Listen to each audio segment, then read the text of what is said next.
too, because next week You is can exam. also send an email if you. Yeah, I will do that too, but I first want to let them know Yes. here. Should do that, Fernando. Yeah, because so next week is exam and the other week is do the exercise, so it will be good for them to. I mean, yeah, half of it, I know. If they need some help. That will be the week when everyone will come. Yeah, next week I know. Just a few days before. Okay. Very good. Do you want me to tell them?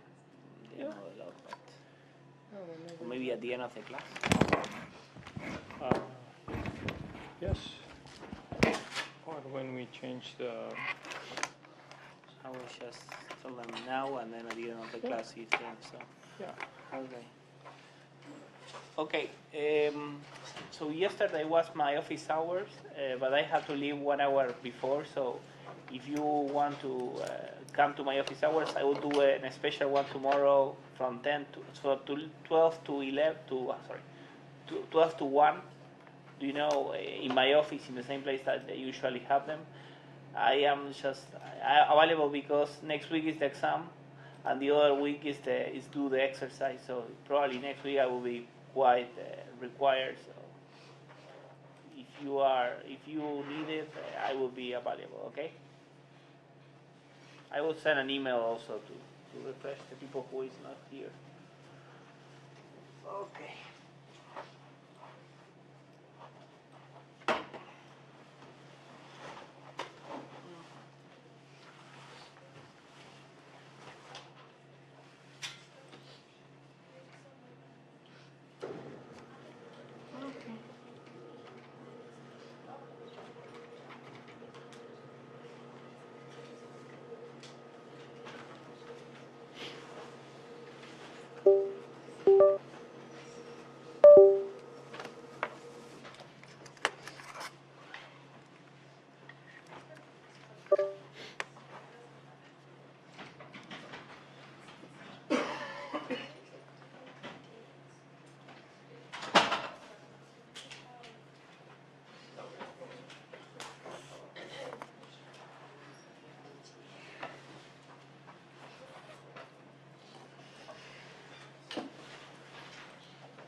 Good morning. Thank you for coming. Despite the breeze outside. Probably have a good class after this, isn't it? You wouldn't come after. So we're still into the positional systems. I didn't tell you the secrets about the fans, the deep-water fans. And then we go into different type of stratigraphies. Okay. So the key point about all of this depositional environment. I can turn the microphone on. No secret yet. But the thing is, I'm emphasizing all the time the dimensions of the sand bodies and the type of sediment. That is something that you might have to deal with. You know, if you will work with a company where actually it can be a hydrocarbon company or any company that's looking for resources, they will care about these things. And below the surface, it's too deep to really look at it like you look at the surface, so you have to use remote data, geophysical data, which is giving you just a partial understanding of the deposits. So then you have to have models. So that's what we're discussing here, examples from the modern environments, from what people thought the model should be correct. And you will work that most likely with your geologist colleagues. So we stopped, if you remember, somewhere around this slide, and was a question also in your quiz, like, oh, are the deep water channels, tributary channels, larger than the fluvial or not? And most of you correctly responded that the fluvial channels are smaller than the deep water channel. And here it's one of the seismic images that show us reflectors down to hundreds of meters. Reflectors representing different lithologies. I mean, separating different lithologies. And the channel here, the deepwater channel I was emphasizing, is more than 200 meters deep and a few kilometers wide. And it's not special anything to it. There are many channels like these things that they're as deep. And the idea was that you build these deep channels by actually putting sediments on the sides, on the levees. Okay, so this turbidity cloud is going up hundreds of meters, and the finer deposits are stripping outside the channel, and that's where we're actually building this. Don't think it's so pointy. This is highly exaggerated. Okay, the image. We can do that on the computer. We can stretch them. So it's 200 meters deep and a few kilometers wide. So, and we kind of finish on this slide, and I go over because it's important. It's important to understand this idea that when you have a turbidity current going from proximal to distal here, going through a channel, like you have on the lower left, what's happening, you have this turbidity cloud higher than its own levees. I mean, not all the time, but it's quite common, people think, in deep water. And it's like an image you have here in the middle. And the sediment is going out. Okay? It's stripping out of the channel. And when you do that, we discussed last time, it's usually the finer deposits. The coarser grain, I think the sand stays still in main channel. So as you start with a mix of half sand, half mud, if you go down along the channel, you end up with more sand in the lower part. And these channels you saw, they're meandering, like similar to fluvial. So here again, it's one of these channels with the levees, you know, the banks that you see they're drawn what we call aggradational. They're just building up with the channel base as well. So they're just all of them building up, but with more sediments on the levees. Through time, as the flow goes through, some of these channels migrate, similar to fluvial. They call it sweep and swing of the meandering. And here it's images from that seismic data. These are not images from satellite or aerial photo, just slices through that seismic data that's emphasizing the morphology of these channels. So if you look at the scale, it will be 1 kilometer width channel. It's quite large, Mississippi style, but again, it's common to have as large channels or even larger. Mississippi is one of a kind because of its size. We keep referring to it, but it's one single river, let's say, into North America. So let's get to the basin floor fan. So these channels that you just saw with the big levees, they go for long distances, and I was emphasizing in some extreme cases like Indus fan going 1,500 kilometers.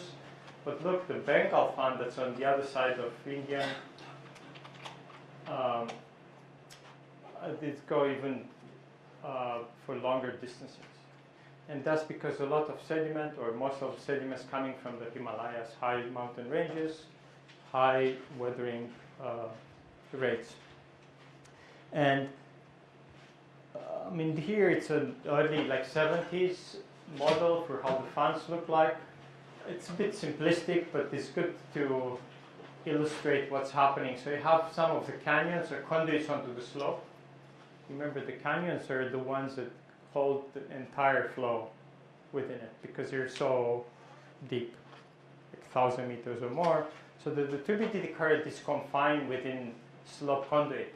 But when it's coming out, start building these levees, and eventually it's getting muddier or sandier as going down the flow. Sandier or muddier? Sandier. Thank you.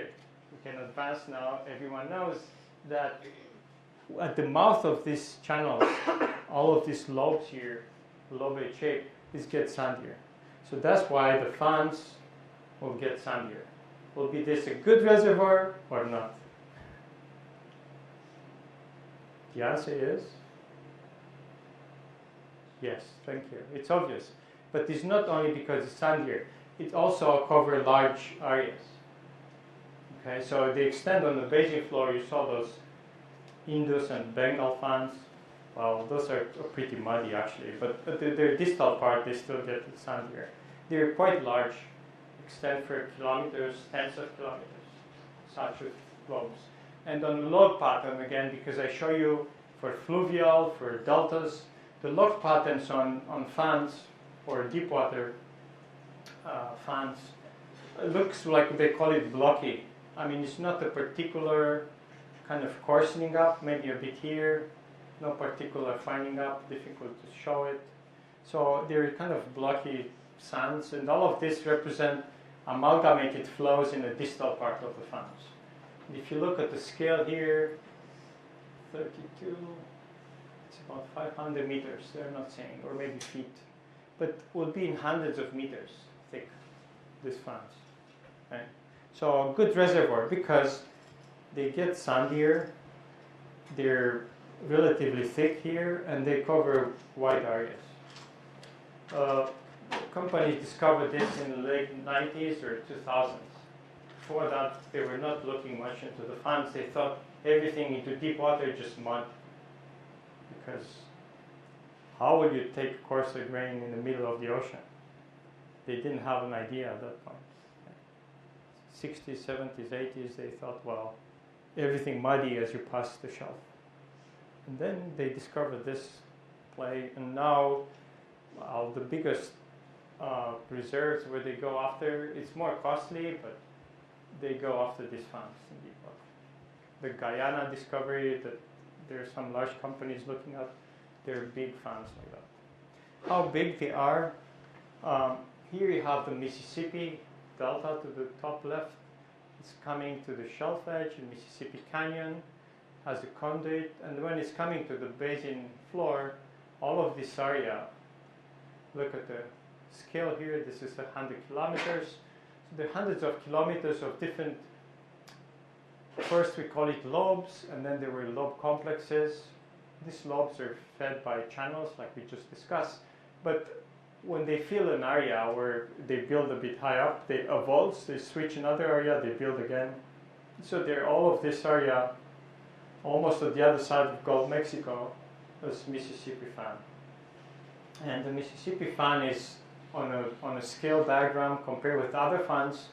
It's looking like this shape of this area here. But there are other fans that are as big as Mississippi. Okay? Amazon is even larger. And all of this, if you put them, the big outline, it's a Bengal fan that I showed you earlier. So these are really large features. Let's look at the last idea on these things before we go into different topics, is how these are built. And here you have, this is West Africa, I have Congo Shelf here, and it's Congo or Zaire River coming to the shoreline and is connecting to the canyon. So the canyon is going, passing through the slope, the steeper part, is coming to the floor. And here, some researchers, I think they're from France and Germany, they mapped this in details, and they mapped the channels on the top of this fan, which was active quite recently. And what you see here, they draw the channels from older to younger as they were going through. Each of these channels had multiple turbidity flows to it. Okay? And look where they're going. And at the end of all of these colored channels, you see some gray blobs. Those will be the lobes at the very end of some of these channels. Where will be the sand? Well, the sand will be all along the channels, but they will get sandier the farther out parts. Okay? And this, they will come one at the top of each other, giving that greater thickness of the fans. Okay. Yeah, you can look at this again, maybe on canvas, and then they design, they say, well, the first channels actually build this area, and the next one was the one to the north. And why that's happening is because the channel, when you add sediments here on the basin floor, you kind of fill that part already. So the next flow eventually want to go sideways of that. Okay. So they call that compensational stacking. So you keep building this until you end up with a big fan. Zaire or Congo fan. I say big because, again, look at the scale here. 100 kilometers to me is just Austin to San Antonio, not quite, but roughly that. So this will be way larger fans than the distance between here and San Antonio, if we care about this distance. So the conclusions, you can go over this yourself. They're kind of monotonous deposits if you go to deep water. It will be all of these turbidite beds, like with Buma sequences, one on the top of each other for really great thicknesses. Like these people looking at some outcrop here. And you see all of this, what we call maybe thin beds. Thin will be 10, 20, 30 centimeters that they stuck on the top of each other. Each of it is one event flow coming through the channel, making those sandier lobes. Questions about this? No? How much costs one of the deep water well when they go after these fans offshore? Do you know? Someone told me and I was amazed, like, oh, okay. So when they decide to drill one of these deep water well, Gulf of Mexico or other places of the world, usually they go after some of these deep water deposits, you know, fans or some slope systems. So how much you think will cost one of these wells? About 100 million, someone told me. So before they decide to do that, they need a lot of surveys with this seismic data. They have to build the models. They have to be sure that the sand is there. And not only that, but it has some fluids in it. And those fluids will be hydrocarbons. And the volume will be large enough that it's worth that 100 million. Okay, so we go here. So we kind of finish with all the positional systems. You know, we discussed from rivers all the way to the basin floor fan. And the exercise we have, you kind of go over one of these systems that was assigned to you in the model and try to measure and observe how these things might change or vary along one single river. And this is the exercise we have to do, like all the deposits in Cretaceous. They call it sometimes source to sink at any time of the geological past. And they have to come up with models, you know, how the system was looking at that time. And it's easier if you kind of connect them and look, because if you have a small, skimpy river, you might end up with a small, not sure it's skimpy, but like a basin floor fan, because there's not much sediment to go through. Anyway, too much of the positional systems. But we go to something that's called stratigraphy, and then different words here. Maybe you discuss this in other classes like litho, bio, chrono stratigraphy, magnetostratigraphy, chemostratigraphy. So we'll go over the principles of this, so you know that this is helping us to understand the rock packages as they accumulate. So what is a stratigraphy? Again, it's a description or the study of the way the strata are organized. And here it's one of these block diagrams, simplified again with the shoreline to the coast, shelf, slope, basin floor, we just discussed. And you know now that into what we call shallow water, that means less than 120 to 150 meters is shelf. And here we have waves and tides, that they work sediments coming from the rivers. And once they go deeper water, it's just the gravity is driving the sediment into deeper and deeper parts. Remember that. Okay. Give us those channels and floor, basin floor. But look what's happening actually as you move the sediment across this profile, you accumulate different packages of rock. Okay. So describing this and understanding this packages of rocks is what stratigraphy is about. Okay. Here is the schematic arrangement. So to know that, we have to describe their lithology, their fossil content, their age. So all of that is bringing, all kind of type of stratigraphies. Then it depends what tool you use. So this strata preserve an integrated response of depositional system. You got that idea. So everything from fluvial to the deepest part of the basin, and these are controlled by tectonics. We keep pointing to that Himalaya. So it depends how big your, let's say, the source area is. Okay, but the sediment flux that is linked to the climate. If you have, stronger weathering, you might have more sediment, and that's linked to what we call sediment flux or sediment supply. Then the sea level is controlling where the shoreline is. If you bring the shoreline closer to your shelf edge, it's closer to the deeper part, so it's easier to transport sediments across a narrower shelf. What else? Subsidence is just creating your basin. If you have higher subsidence, you might create the deeper basin, so more room for the sediments to kind of fill it. If it's little subsidence, then you fill it right away, you pass to the next basin. And then you end up with all kind of, again, like I say, this stratigraphy is just the way the strata are arranged. But then if you describe, some people care about what we emphasize here also, like mudstone and sandstone. So that's actually, we describe lithologies. Or limestone that we didn't talk at all yet. Okay? But if you describe the fossil content, you talk about biostratigraphy. So all of these things.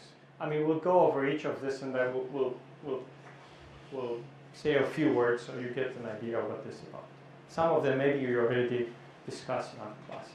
Okay? We'll emphasize maybe next lecture about what's closer to your interest is this seismic stratigraphy. We'll discuss more about what seismic data is, and something, an idea that people developed maybe late 70s is called sequence stratigraphy. So you break the stratigraphy into sequences and then analyze them as such. Another word that you will hear, maybe I mention it, not much maybe, is called facies.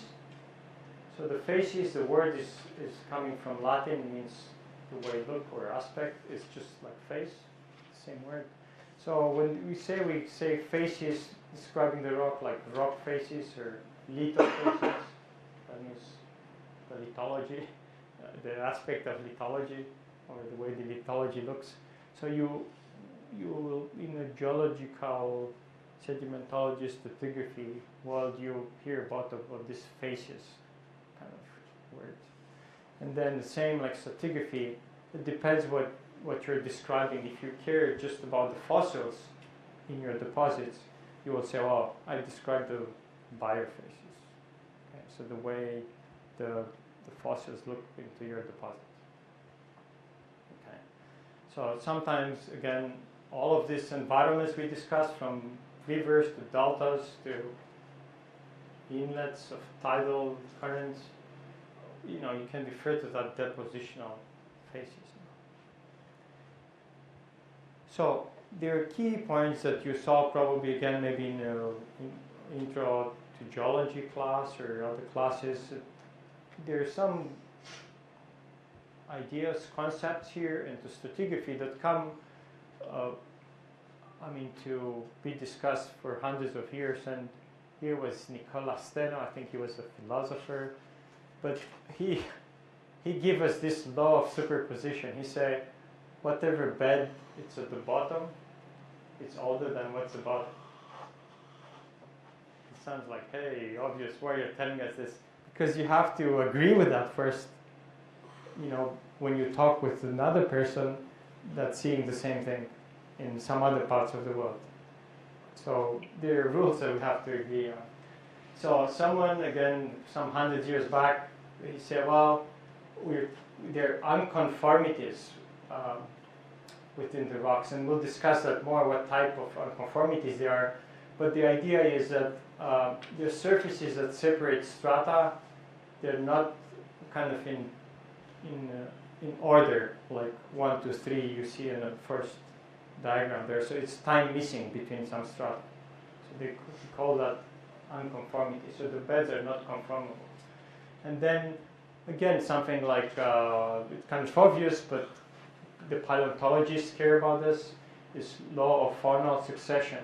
And the idea is that, well, if you have some beds with some fossil content now, see like 1, 2, 3 in one location, and you have, let's say in South America, some beds with fossil content type 1 and 2 and 3, and some in Africa with the same content, that means are the same, you can correlate them.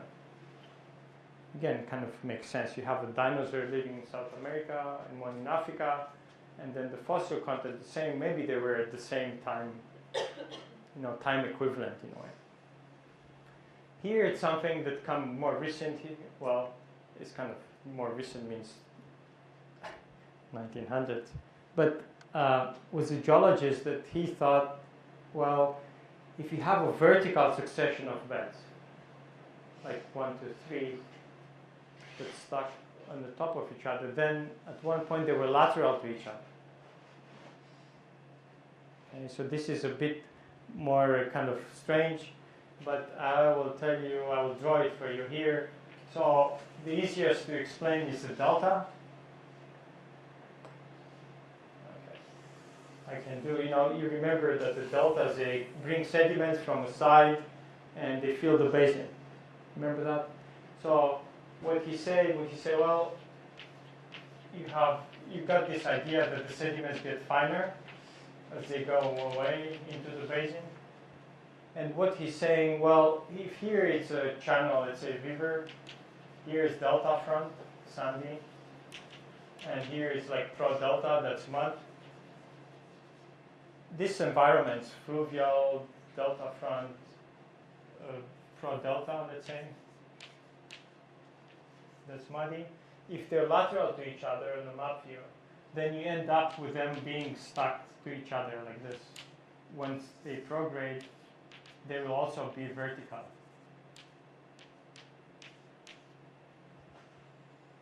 Get the idea? So what is lateral to each other, it's also vertical, because they build over each other. Even if you change the sea level and push them back, whatever is lateral here, now there will be pro-delta mud, delta front the river, they kind of reverse and come at the top of each other. Okay, try this exercise yourself and see if you agree. But in most cases, it's kind of working because you cannot bring sediments in one position. You have to move it lateral. So then when you do that, whatever is vertical, it's also lateral, or it used to be, in terms of environment. Yeah, think a bit through. It makes like, oh, how you do that. And once you start moving the environments or sediments, maybe that will come to you. Does it make sense? We'll do it again with colors here a bit. This is important. So you have 1, the river, coming to delta 2, to maybe offshore 3. That's what they show. And this is in a map view. If you do a map view, here will be a river coming, 1, is building some deltas, here 2, and then the muds will be the most distal part, 3, the map view. But then you keep building the shoreline out, so whatever was 3 will be over, I'll have 2 on the top, and then eventually 1 in a vertical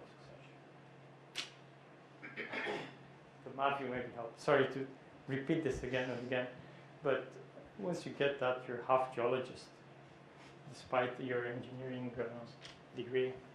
So let's go over this different type of unconformities. So the idea with the unconformities is that we have to have the time missing between 2 beds. And the time missing, we'll discuss it on a few slides. It's happening all the time, but here about unconformity, we're talking about long time interval that is missing between the rock packages. And there are some words that maybe you can attach to this, different types of unconformity. So the easiest one to see is what is called angular unconformity. So you have packages of rocks at an angle, to overlying beds.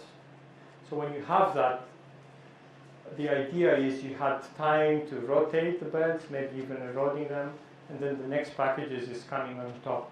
So at the angle there between the packages, they have different attitude, orientation, will be a non-conformity, will be some time missing. And they emphasize there that maybe 50 million years for the sake of the argument. Or, for example, you can have an erosion surface, and that's called a disconformity. So that can be, for example, the base of a river here, or a channel. When the channel is cutting through something, then obviously it was time missing between the time when the bed at the very bottom was deposited and the time the sediment is deposited. Okay. So then that irregular surface might be a disconformity. A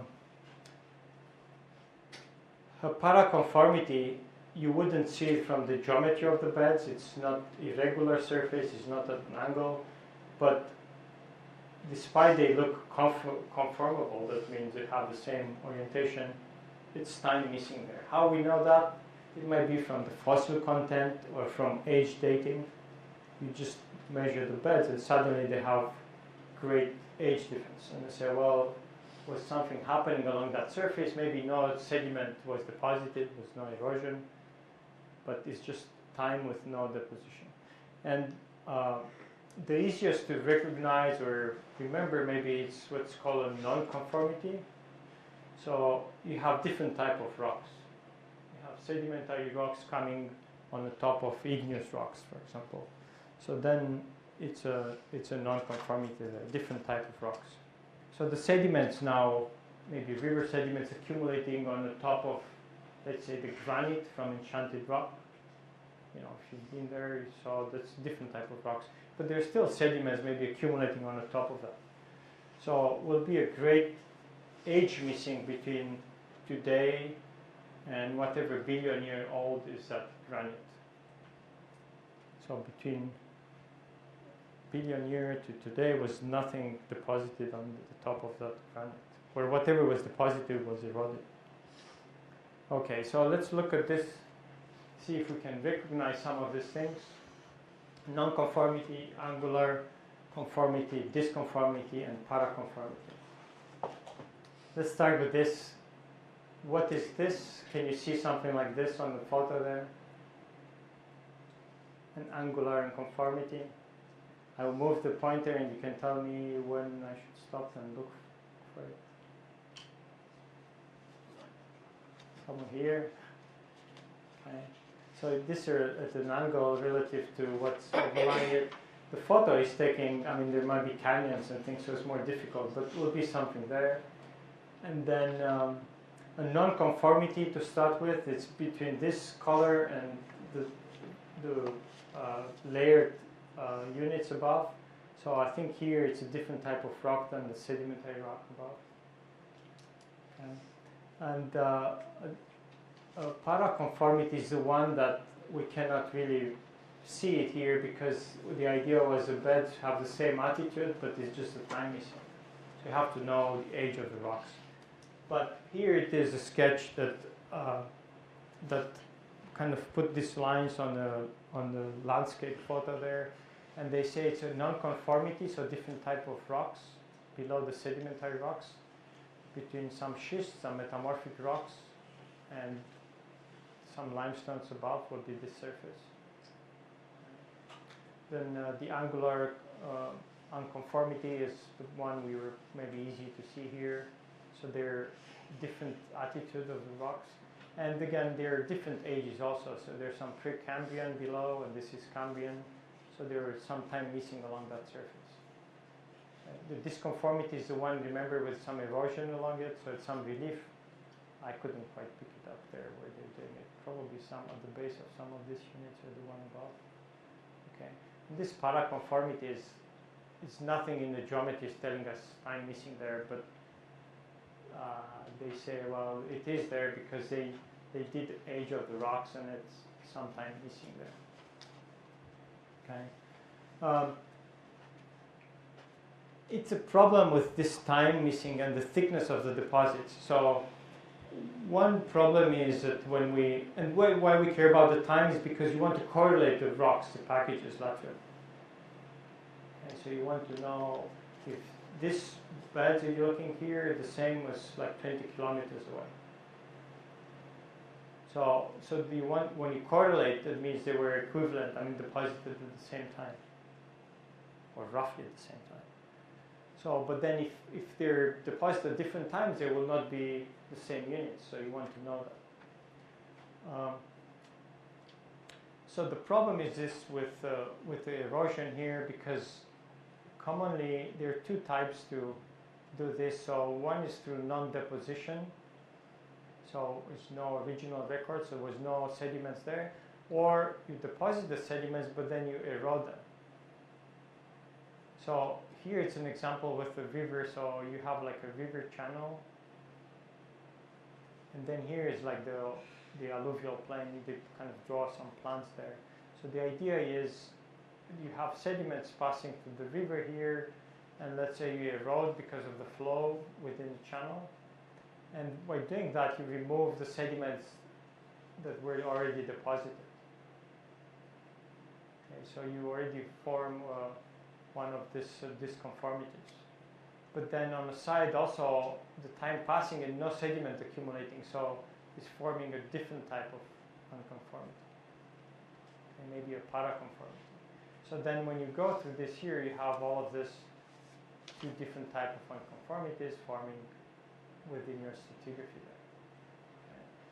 And if you have some wells like that and you recognize surfaces, one will be a disconformity, one will be a paraconformity. The same surface, you can trace it probably around. Okay, too much on this non-conformity, paraconformities, but you got the idea. It's a time missing and you recognize the surfaces sometimes by lithological changes, the altitude changes, the age of the rocks. And we care about that because it's giving us a way to correlate packages time equivalent. Radiometric dating. So the thing is, how do we know, again, the ages of the beds below and above? How do we establish that? When we say, well, here's a paraconformity, so these are different ages. What method do we use?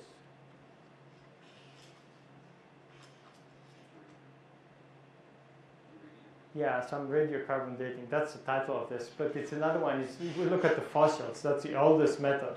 We look at the fossils, and I will show you that it's a good record of different type of fossils when they appear into the stratigraphic record and they disappear. Okay, so based on the fossils. And the second one is what you mentioned it, and it's about, let's say, uranium, but it's about radiometric age dating. So the easiest material to look for this radiometric material is volcanic ash. So the idea with that is when you have eruptions, you form crystals in a short time interval, just during the eruption time. And then all of that ash, it's widespread over a large area. And it's relatively easy to recognize as a distinct type of bed. And so here someone's pointing just kind of light colored layer, it's an ash bed. So if you find this, you take some crystals from that and you do this radiometric age dating. And again, this ash might be widespread during one eruption, so it's easy to find it within a stratigraphy. So the way to use is, like you say, with uranium-lead method, argon-argon, or carbon 14, and then again, each of them will have different half-life time, what they call it. So you can use for different age interval. So here's the idea. I mean, there are different diagrams, but we'll go over to get what's happening. So you have a crystal here with some uranium atoms, okay. And this element. They usually target zircons, but you have a crystal with uranium atoms. Through time, that uranium is decaying into lead, and that's called daughter atoms. Okay. And then you have here different type of isotopes.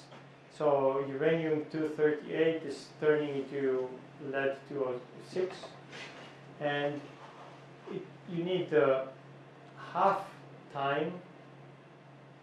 You use it half time here to turn half of the uranium atoms into lead atoms. Okay. And that time for this uranium-238 to 206 is 4.47 billion years. So if you have a crystal that was formed 4.47 billion years ago, after that time you have half of the atoms turn into lead. Okay? So now, knowing the ratio of the atoms, uranium versus lead, then you know the age. And you can use actually different uranium-lead isotopes here that have different half-time. And that's what the people do. They're taking this. You have here a formula how to get to the time here according to daughter and then parent atoms. And you use these two different uranium-lead series here into isotopes, because one has 700 millions half-time, the other one has 4.4 billions. So if you do that, you plot your results on a diagram like that, and you come up with the age, okay, what the age is. It's along this line in terms of millions of years. So this is called absolute dating. So versus the fossil method, that is a relative method. It's relative because you see the fossil content changing, but you don't know the absolute age. You know this is older, this is younger. But once you have some ash beds, you use this radioisotope method, and you can pinpoint some of more precise absolute age, what is called. So we discuss about the geological scale here, starting from more than 500 million years, so the bottom, and to Cambrian, all the way to nowadays. And some of these periods on the geological scale, they were initially defined by fossil content. You know, for hundreds of years, people are noticing fossils, they're making catalogs and order them. But then when the radioisotope method was invented, then you start putting absolute ages between otherwise some relative ages. And that's what we know more precisely now, the age of some of the rocks. So let's go over some other type of stratigraphy, which is biostratigraphy, and then it's correlation or classification of units now based on their fossil content, fauna or flora. So you can actually use plant material to do the same thing, try to understand the age of your rocks. So within the biostratigraphy, what is important to remember is this idea of index fossils. So there are a lot of fossils out there, but some of them are more important than others for stratigraphy. So is it Tyrannosaurus rex, is that a good index fossil, you think? The dinosaur was too big. Is that good index fossil or not? Some of you say yes. So to be a good index fossil has to be a fossil that is widespread across the world, easy to identify, and have a very well defined time when it show up in the stratigraphy and disappear.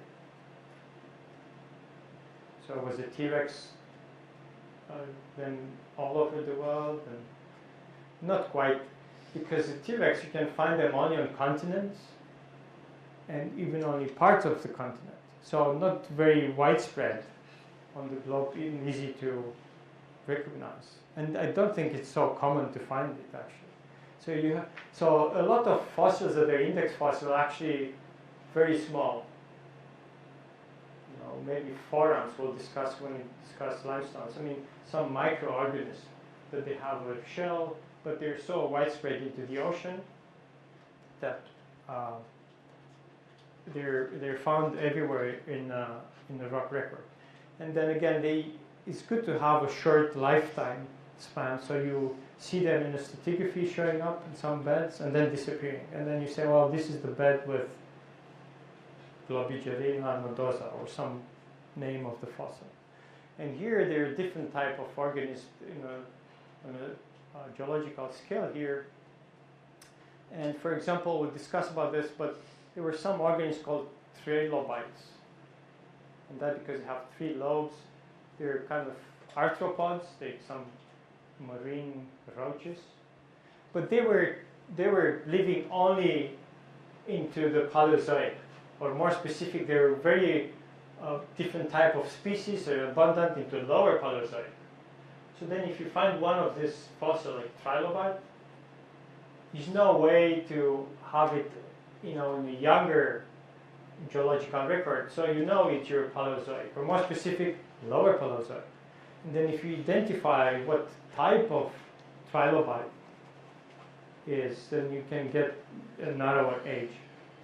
And there are many of these things. So for example, into Mesozoic, where all of these snails, do you know how they're called? It's like this circular type of shells. Didn't you see them in the museums and stuff? What are they called? Yes. Annamites? Yes, Close. thank you. Annamites is close enough to ammonites. Okay. Ammonites. And these were, like some marine snails. I mean, they were kind of swimming around, and they were carnivorous. They were eating other mollusks around. And they were. I mean, I will show you photos when we discuss about the carbonates, but they were quite big. Some of them 1 or 2 meters in diameter. Monsters of their age, but they disappeared at the end of Cretaceous, more or less, when the dinosaurs disappeared also. So if you find these ammonites and you see them in the museum, more likely they were from this Mesozoic time. And some of them are specific for Cretaceous, Jurassic, and within in Cretaceous, for some narrower time interval, there were some specific type of ammonites. Okay. Too many names here, but the idea is to remember they're index fossils. So, and the way to do this, they use this index fossils is again the way they first appear and then when they disappear, one type of this fossil. See, one type of trilobite. And then you have an interval for that, and then wherever you find that fossils all around the world, it means the same time. Okay. But in some rock records, you might have a fossil that is kind of stopping, and then you have your deposit, and another one that appear in the rock record. And by the fact that one it's missing, you have one that's going through, and the other one new showing up, then also you define this as a time interval by not having this type of fossil, having this, and not having the other one. So you use these index fossils by different methods to kind of put a bracket age for your deposits. Okay. Sometimes just by abundance. So you have one type of this ammonite, but there are some beds or some deposits, there are a lot of them. And then they kind of, it's less of them. And then you define that by the abundance of a given index fossil. Okay. And it's showing you here laterally when you start correlating, then you might have some beds that have a type of fossils, you trace it, it's kind of missing. So then you define some erosion surface or something happened that you don't preserve the beds with that type of fossil content. Here it's another diagram. I will show you how people are doing it. Most likely you wouldn't do that, but you might work with colleagues that have to work on this correlations or biostratigraphy. So here it's one table with with a lot of these trilobites. Okay? So they're called trilobites because they have three parts: the tail, the body, and the head. No such things in the present. Like I said, they disappear into the Paleozoic. And here on the right you have a scale: Cambrian, Ordovician, Silurian, Devonian, Carboniferous, and Permian. And these are all Paleozoic periods. Okay? And then you see the way this different type of trilobites, they kind of show up and disappear at given ages. And some new ones appear and then eventually extend for some time and then disappear again. You can also use the spores and pollens from plants. And the plants, they show up later into the geological record. And here you have something into Cenozoic, so some ages Eocene, Oligocene, Miocene. And with names, they're written kind of bottom to top here. And then with the lines representing when this particular pollen or spores show up in the rock record and disappear. Okay. And when it's dashed like that, it means they're not so common or inconsistent and things like that. So by showing some of these index fossils when they kind of appear in your deposits and some others are disappearing, then you're bracketing packages of rocks with a relative age. Okay, you've got the idea. Here are some photos with pollens and spores. You look at them at the microscope, it's similar to what you can see, from modern pollen and spores. And again, these are usually used for continental deposits, or sometimes shallow water, they extend into swamps or shallow marine deposits. So you sieve your sediments from rocks, and then you look for this different type of fossils, spore and pollens. Here it's another table, and they look at something they're called conodonts. And these conodonts, there are some fossils that they look, people are not sure what these are, but they think it's something like teeth, or not quite, or some sort of mollusks. They don't even know what the organism was looking like, but it's preserved, and they're called conodonts, defined by early paleontologists. And here it's a table that show again some Paleozoic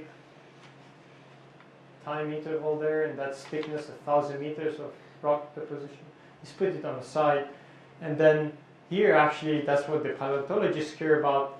They show the intervals for a given type of conodonts. These different species. Okay. The same idea that they use for spores and pollen, for trilobites, but they just use a different type of fossil. I know. It's like paleontology is too much for us.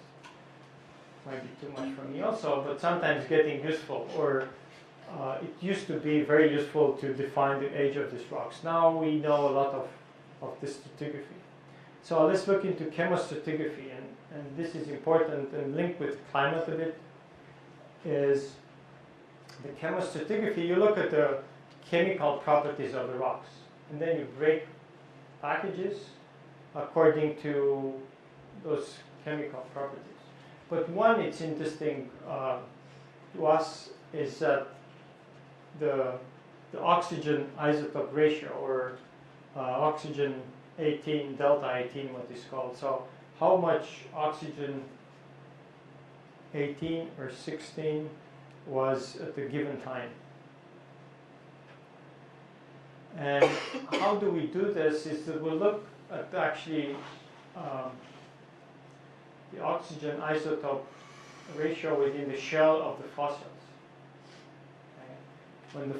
When the organisms were living, they were building their shells with the material, let's say, from ocean. That's where they're precipitating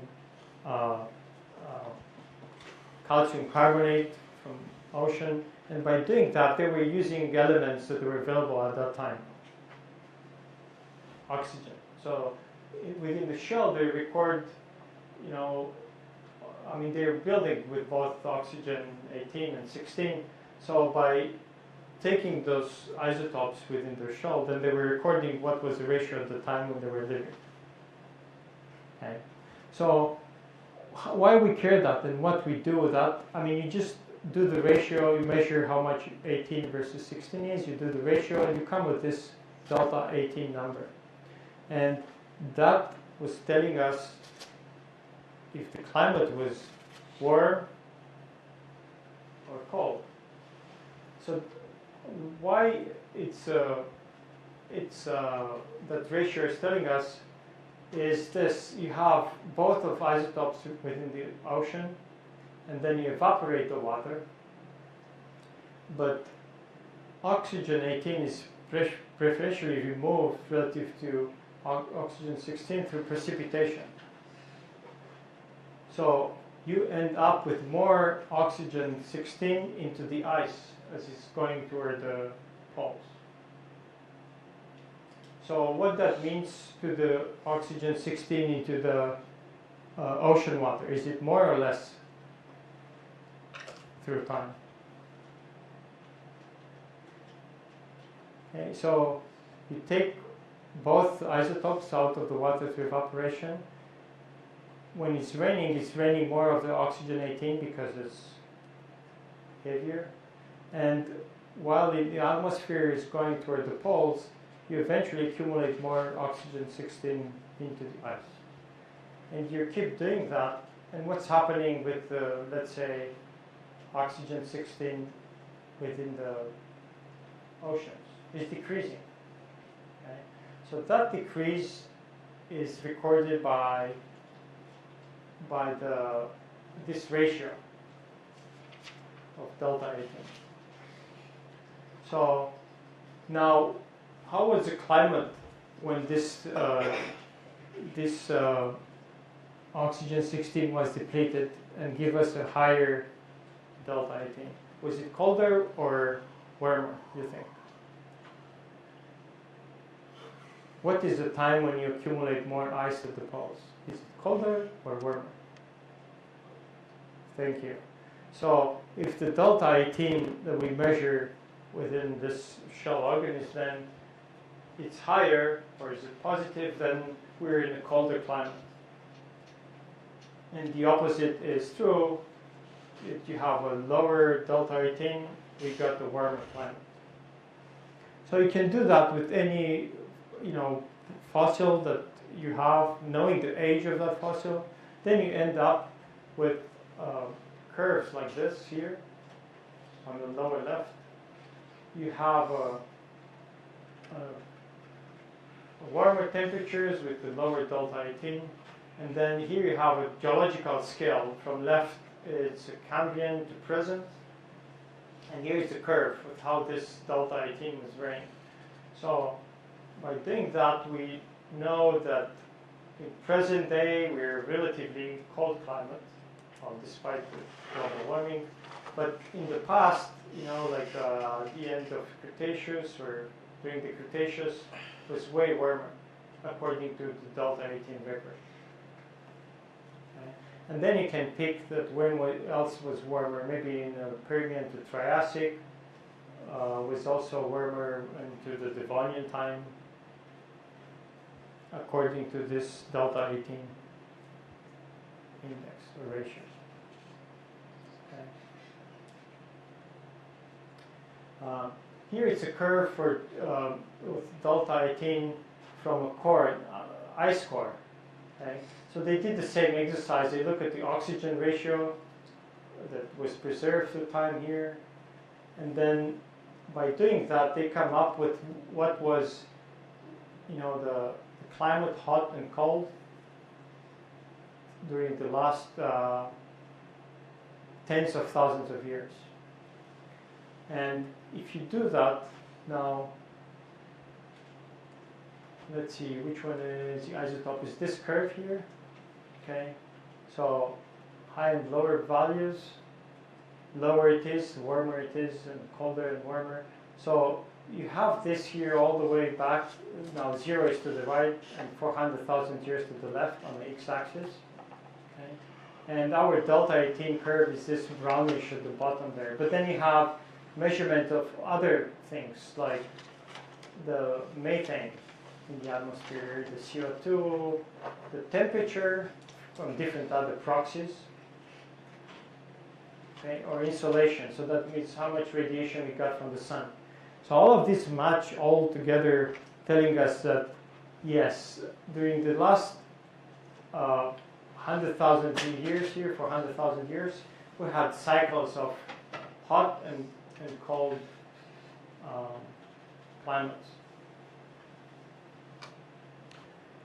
All of that was recorded in an ice core. You know, the ice was recording all of this, and the ice accumulated during all of this last 400,000 years, and somewhere in the middle of Antarctica there. It's called Vostok ice core. And from that, we also record what the sea level was like. Okay, so this is something else to mention about this chemostratigraphy. I mean, this was oxygen isotopes, and it's good for you to know that that's the way, you know, the delta O18, oxygen 18, is what is used to know about colder and warmer climate of the past. But here it's an interesting thing. The way they kind of found first about the end of Cretaceous to Paleogene boundary there, you know, the time of the dinosaur extinction, but actually they used some chemical method. And they were measuring iridium. I mean, they were measuring some metals, but then they noticed a peak into something called iridium here in outcrops in Mexico, actually. And then they said, well, this high peak here in iridium, it's abnormal because that's an element that is not found commonly on the Earth. And then that peak they thought was just anomalous and just local, but then eventually they found it all around the globe. And then they realized that that's the time when also the fossil record changed. So they used this iridium element to define a very strong stratigraphic boundary there at the end of the Cretaceous. So if you have a boundary that you might think is the end of the Cretaceous, an easy way to define this is by this iridium peak, which people link to this asteroid that hit the Earth. Okay, so it's enriched in iridium at that time because of the element come with the asteroid, hit the Earth, and the ash that was from that impact is spread all across. And it's giving us a good boundary, stratigraphic boundary. The magnetostratigraphy. Maybe you heard this again in some introduction classes. The Earth has a magnetic field. Why is that? Because it has an iron core, what people think, and then it's a asthenosphere around it, or the outer core, and that's also metal. And when that's happening, we create a magnetic field. You know, the internal core of the Earth is moving. That's what models are telling us.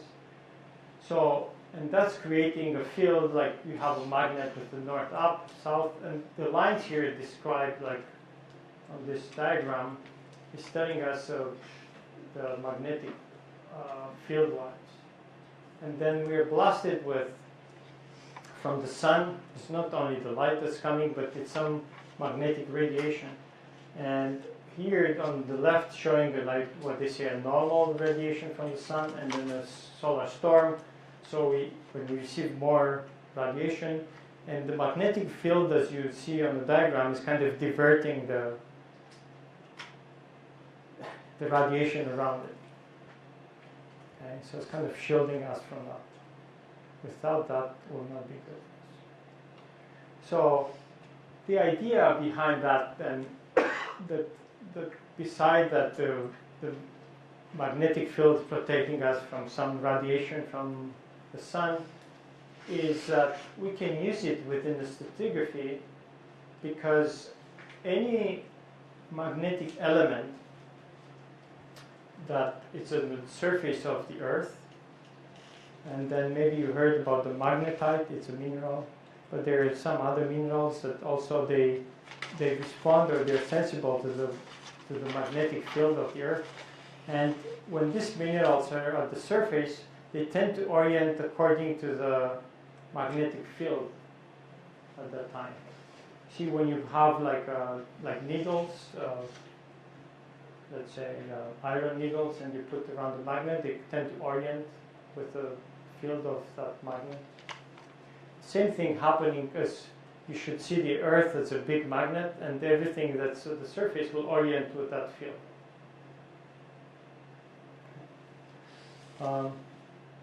Now, the interesting thing is that through time, what is a magnetic north is reversing. So magnetic north will be at the South Pole. So then at that time, whatever is minerals that are magnetic at the surface here will actually orient in opposite direction. Why this is happening, we don't really know. We just observe it. Why the magnetic pole is wandering, they call it wander of the magnetic pole, we don't know either. But here it is a diagram in the 1990s was somewhere in North Canada, and since that time, or 1900, sorry, and since that time, the last 100 years, kind of migrating closer to the proper North Pole. So, in other words, your compass is kind of, if it was early 1900s, was pointing in one direction, more precisely to this point, northern Canada. Right now it's pointing closer to the proper north. So why that's happening, we don't know. I mean, people think it's something happening with the core of the Earth, and then the outside core dynamic. And then you can take this wander even farther back. You can map it hundreds of years, maybe 1,000 years back, because people that were navigating on the oceans, they realized that the magnetic field is changing, so they were trying to map it since early times, okay, where their compasses were pointing to. So by taking advantage of this, what we call magnetic reversals, then again you can make sense of where you are within a stratigraphy in terms of ages. Because this reversal happened on the entire Earth, it's affecting all sediments that are accumulating at one time. So then if you make, if you map the reversals, which here now on this geological time scale, we have this is black and white lines or patterns, you know, like a price scan bar. So at the very top here with the black will be what is kind of normal nowadays, and then it's a reversal, and the black line again. And the thickness of that corresponds to the length of time. Okay. So the way to do that, you go to some rock packages here, they're the beds, you take samples, and then you kind of record what the magnetic sediments or magnetic minerals in your sediments or the bed, which way they were oriented. And by doing that, you come up with, oh, this were thought it was black here, this is white, that maybe it's reversal, normal, reversal. And you do that by ending up with a bar like this. And then you compare this with in other parts of the world. And then you start correlating, saying, oh, this reversal are about the same time with this one's, so forth and so forth. Questions about this? Seems a bit too much. But these are different methods. Again, remember what we try to do here, just to correlate packages that are the same age laterally or between long distances. Okay. So what else we can use? I mean, this magnetostratigraphy is that they were using this for kind of age dating the ocean floor. So maybe you saw this again in other classes, is the magma coming out of the mid-oceanic ridges. As the magma is coming at the surface, at the bottom of the ocean there, surface of the crust, it's crystallizing and is adding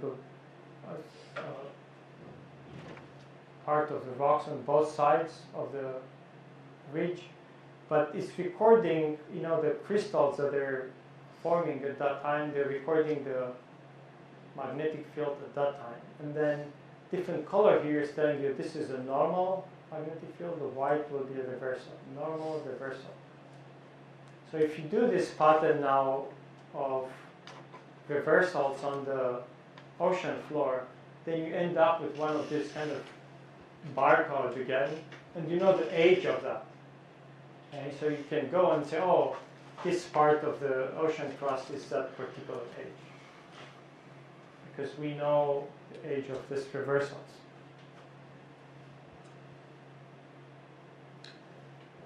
Okay, well, let's go over some maybe a bit strange idea, because it's not necessarily linked directly to the reservoir geometry or thickness or properties, but it's important to understand why some of this, the difficulty to correlate some of these beds. So the idea here is, to the left you have, let's say, mud and sand, like a succession of rocks here, like vertically stuck on each other. The question is, does that represent really a continuous accumulation of sediment or not? And then if it's not, then how much is missing? How much was eroded or not deposited? And here it's the idea that you have a thickness, but then if you try to plot the time for each of this sediment was accumulating it on the, let's say, x-axis, then you might accumulate the muds, maybe even more, but then you have to erode it, and you erode it through time, and then you accumulate the next unit, and probably even thicker than was now preserved, but then you have to erode it back again, and then with more accumulating and maybe eroded. So in other words, these beds represent periods of accumulation and maybe erosion in between. But how much erosion is difficult to say through time. Okay. That's the idea. And then what is important is the scale of the processes, so how much it takes to do this, how long to form, for example, a sediment accumulation here. It's called a delta log, one of these things similar to what we draw here. And the other thing is how fast you accumulate the sediments, okay? And then you say sometimes it's reported in meters per thousands of years. I mean, it depends what deposits you're using. How often you have a process that accumulates higher rates of sediments, like river floods. If you have a big flood every 100 years, that's the time when the river is most active, and you might deposit the thickest accumulation of sediments. Or when these turbidity currents happen, like we discussed in deep water, that's the time you accumulate the sediments, and then you stop for a long time. Then another turbidity comes, and then the preservation rate. So how much actually you preserve if you make an average of deposit thickness versus the time at the bottom and the top. We continue with this diagram in next week, I guess. We have one more lecture on chronostratigraphy. Thank you for coming.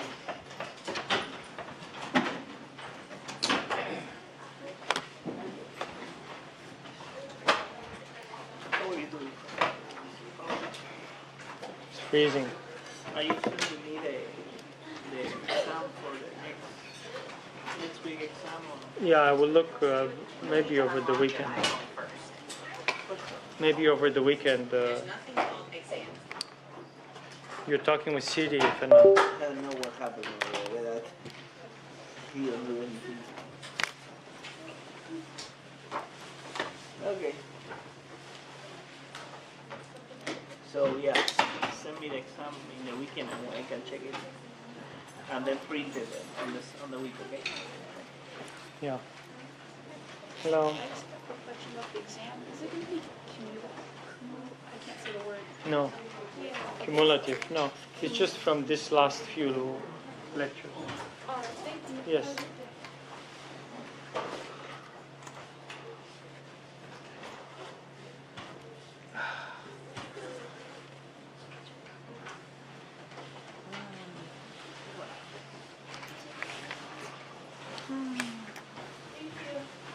Thank you for coming.